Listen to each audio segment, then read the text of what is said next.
We're just past the autumn equinox here in southeast Queensland, Australia, which means it is garlic planting time.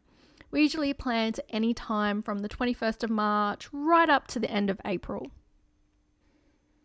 We've experimented with a lot of different types of garlic. We've had a lot of fails over the years, and we've landed on the Glenlarge variety to be a pretty consistent grower for us here.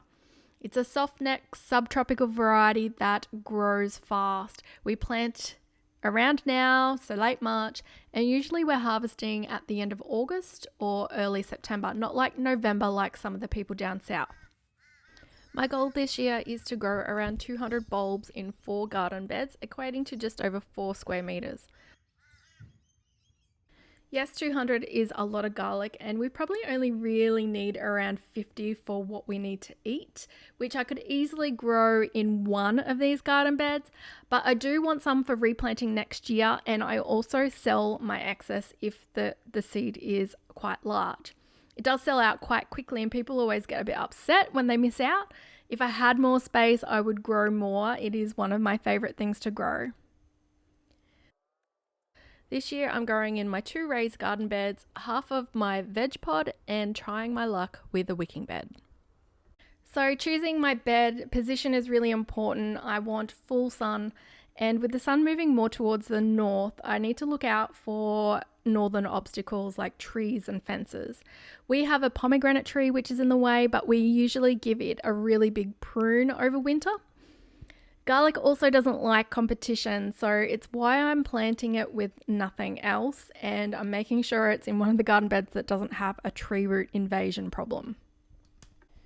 I think bed preparation is really key for having a good success with garlic. We've had the best success when we've buried fish carcasses in the soil well before we plant, but this year we are just going for some good quality compost from Red Soil Organics, a bit of rock minerals, blood and bone, and some wood ash.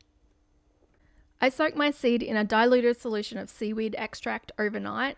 For this little half litre that I've got here, I've only put in about 1/4 teaspoon into the water. A little of this stuff goes a long way. You can grab this stuff from my website. I'll put a link in the description.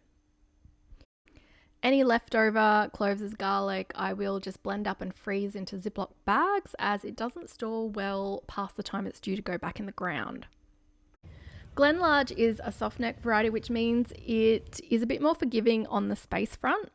I am being mindful of how much space I have, but I do want large bulb development. So I'm going to experiment with some different spacing, 10 centimeters, 12 centimeters, and 15 centimeters. It won't be a true experiment, as each of these beds will be different in general soil composition and probably also sunshine, but I'm going to try it. I just make a little channel to around 5 centimeters deep, and then I pop the cloves in with the pointy tip to the sky. At this point, I add my mycorrhizae fungi. This just helps enhance root development, improve the nutrient absorption, and increases any resistance to soil-borne diseases. I then backfill my channels, cover lightly with some sugarcane mulch, and water in with some more diluted seaweed extract. The early days are really crucial for garlic if your goal is large bulbs. Once they sprout, I like to alternate with weekly liquid feeds of seaweed extract and fish hydrolysate. Once a month, I will either top dress with a bit of compost or add a sprinkling of organic extra slow release fertilizer.